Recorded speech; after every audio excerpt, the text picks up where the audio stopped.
এই যে মুগ ডালটা ভালো করে ধুয়ে সিদ্ধ করে নিলাম। এখন দিয়ে দেবো এর মধ্যে চালের গুঁড়ো,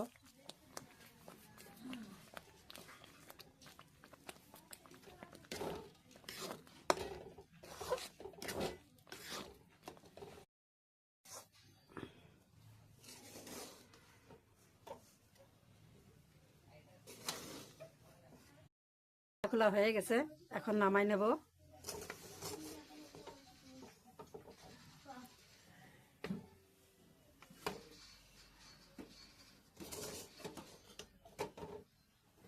একটু মাখিয়ে নিচ্ছি ভালো করে, মাখার পরে তারপরে এই যে পিঠাটা বানাবো।